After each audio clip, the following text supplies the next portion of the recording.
Chapter 31, The Nanovation Effect. The way to build a complex system that works is to build it from very simple systems that work. Kevin Kelly.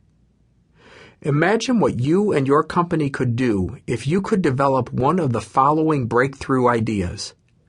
A water purifier an Asian or African villager can afford. A $100 laptop computer. A prosthetic knee for $20. A modern apartment that costs just $8,000. A handheld ultrasound device for rural clinics in China. A $1,000 electrocardiogram for use in Indian villages. A process that turns non-biodegradable plastic trash into indestructible road surfaces. Do these seem like tough assignments? They're already on the market as a result of Nanovation. These are just a few of the stories we see on the first wave of Nanovation, and we'll explore some of them shortly. But again, they're just part of the story. The wave is even bigger than that. When manufacturers and designers discover they can use Nanovation to reduce product costs by an order of magnitude and still deliver most of the original performance, how many ways will that disrupt the status quo? When business leaders discover they can use Nanovation to deliver levels of customer-centric innovation that are literally off the scale, when they can use the Nanovation principles to realign their company, build customer loyalty and employee engagement, and dramatically disrupt their industry, how will that tilt the playing field to unimagined angles?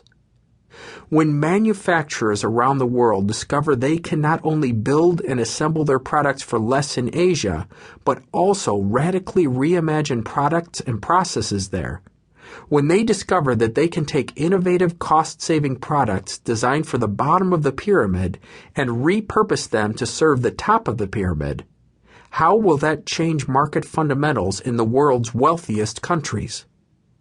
To use a famous malapropism, Nanovation opens up a whole new box of Pandoras from which anything may emerge. It's that big a shift in thinking. Some say that part of Albert Einstein's incredible genius was his ability to explain enormously complex ideas in simple terms. Maybe, but we suggest his secret was, simpler than that. We propose that genius is the ability to see the underlying principles of the complex and chaotic universe in simple terms, and having seen them, to synthesize them into the vernacular of a discipline that can be easily understood by others. When Einstein says, if you can't explain something simply, you don't understand it well enough, he's saying that most of us operate from an incomplete view of the situation and a partial set of facts. We make life complicated because we don't understand it. We make products that are overproduced and overpriced because we don't think we have any other option. The competition said they couldn't build a Nano. Then, when the car was shown to the world, they said they didn't know how to make one. They said they couldn't make a car that inexpensive without sacrificing something. From their distant vantage point, a car was just a bag of parts and a zero-sum game. Parts cost what parts cost, and the only way to reduce costs was to reduce parts. They couldn't, and perhaps still can't, conceive of a world in which you can take 80% of the cost out of a critical subsystem and have it run as well or better than it did before. But Ratan Tata and Team Nano could envision that. And their genius in the case of the Nano and of Nanovation was to see a problem clearly, to express it effectively, and to enroll others in a search for a solution. The solution was simplicity itself. Literally, the innovative secret behind the Nano was the dramatic application of simplicity. In a world of chaotic complexity, radical simplicity can be a powerful force for change. Southwest Airlines disrupted the whole airline industry with an extremely simple business model. It built a core competence where no one else was, the short-haul, frequent-flying, non-interlining, or not connecting with other carriers, traveler. Southwest flies only one type of aircraft. Cockpit configurations are similar, so pilots spend less time orienting themselves to a new cockpit and more time greeting customers in the jetway or helping ground crews load bags. Maintenance crews use the same parts to service the same kind of aircraft, and flight crews are trained on the safety procedures of only one type of cabin. Flying the same aircraft lowers costs by promoting economies of scale, increases speed, improves service, and raises the level of safety. It works because they keep it simple.